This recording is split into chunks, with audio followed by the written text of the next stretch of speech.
Is it important that employees are represented at the company's top table? Well, outsourcing group Capita thinks yes.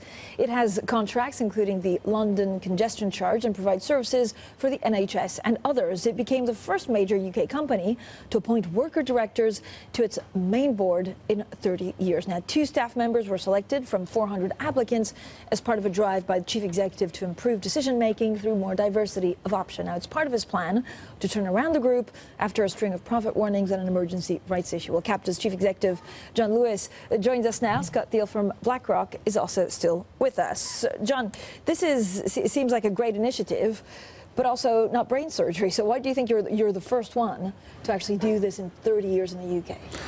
I think it probably reflects, over many decades, attitudes towards the workforce amongst senior executives in many British companies, particularly at the most senior levels.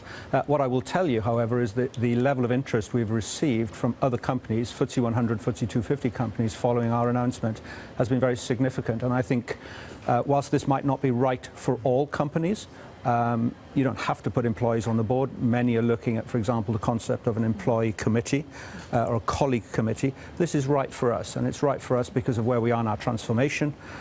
We are going through a significant 3-year transformation, and we wanted to bring the employee base with us.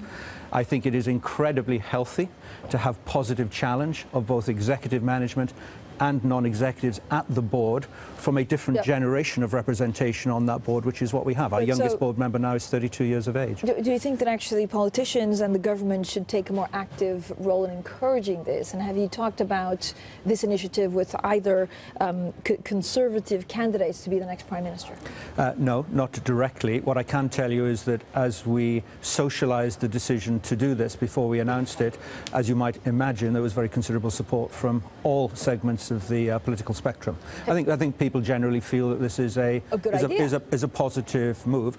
And let's be very clear, you know, an employed director, a generation younger, our average board age is 57, we have, as I said, a 32-year-old, is bringing a completely different perspective. Have you had a board meeting since? And has it changed the way the company is run or the discussions at the boardroom? Actually, surprisingly not. We had our first board meeting with our new 2 employee directors on Tuesday of this week, and I think if you had been an observer not realising that they were new to the board or that they were employee directors, you probably wouldn't have recognised that. And I think, you know, I'd like to think that that comes down to the very comprehensive process we went through. Employees self-nominated. We went through a selection process. It was overseen by business in the community, so we had some impartiality and oversight. It was meritocratically driven. We've ended up with 2 very different, male-female, very different professional backgrounds, but people who clearly are doing this for the right reasons. So do you think it makes a company more attractive to investors? I think it depends. I think there are certain very senior members of investment funds who, you know, the Larry Finks of this world, who believe that this is the right thing to do. But I'm not sure people who are directly managing funds today see this as a key variable, or that their compensation necessarily is reflected, that this would be reflected in their compensation. So I think we've got a ways to go there. I would draw us back to, you know, Section 172 of the Companies Act here in the UK, which very clearly states that boards, chairmen, have an obligation to reflect the interests of all stakeholders in a company. That includes employees. They are our most important stakeholder given the nature of our business model, and that's fundamentally why we've done this. How is Brexit impacting actually Capita? Are you still seeing, you know, parts of the government reluctant to outsource because they don't exactly know what's going on? Well, it's definitely the letting of contracts from government has definitely slowed down, and that's been over a number of years now. In terms of Brexit's impact on Capita, we have scenario planned a number of outcomes. You know, I spent 30 years of my life in the oil and gas industry. I learned very long ago that there's nothing like a strong balance sheet to protect you from uncertainty. We have a very strong balance sheet today. We have about 8,000 employees in Europe.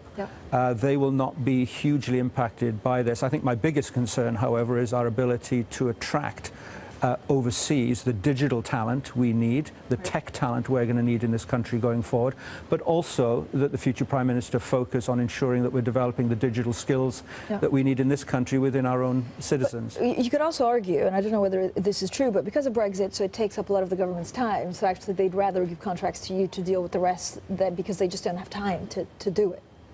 Well, I'm not sure that's been the case to date, but if we were to have a hard Brexit, we hope we don't, of course, then there are a whole series of EU institutions that are serving British society that will go away overnight, somewhere in the order of 250 to 300.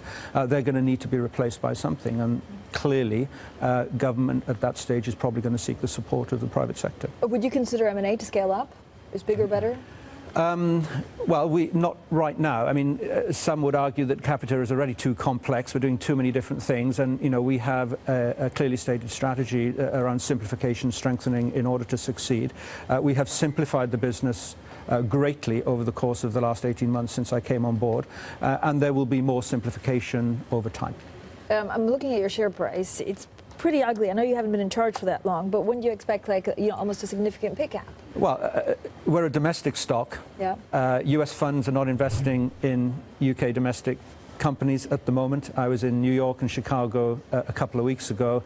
The political uncertainty, not just around Brexit, so of course. So this is a Brexit discount? Well, it's a couple of things. That is a factor. It's Brexit. It's uncertainty in the UK political situation. It's the fact that we're 18 months into a 3-year transformation. And until we print the proof points that demonstrate we're on track, I think we will not see the movement in the share price. John, we're just looking at, of course, pictures from the G20 Osaka, where world leaders are arriving. The Prime Minister Theresa May, accompanied by her husband, just getting out of the Royal Air Force plane that brought her to the G20. What would you ask of the next Prime Minister?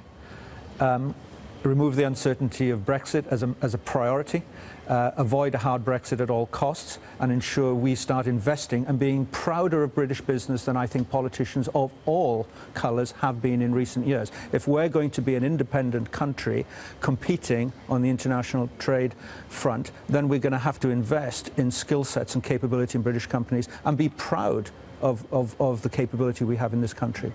Scott, what would you ask of, on behalf of investors, actually, by the next government? I don't know whether, what the market is modeling. Are they starting to price in the possibility of a general election? Because, no matter who's in charge, the arithmetic of Parliament actually doesn't change. Yeah, I mean, I think it's, certainty is what financial markets want, right? That's the most important thing. And so this lack of clarity around the actual date of the UK's leaving, the lack of clarity around the plan, the lack of clarity around the government. I mean, there's a lot of lack of clarity, and that obviously is very difficult for investors to digest. So, you can try and model this thing in terms of probabilities, but as we know with geopolitics, and in particular with things that are very political specific, so the election process of the Prime Minister, et cetera, it's hard to do that with a lot of conviction, and so certainty is the thing we need. All right, thank you so much, Scott Thiel there at BlackRock stays with us. And thank you for coming in the studio. Jon Lewis there, the Chief Executive of Capita.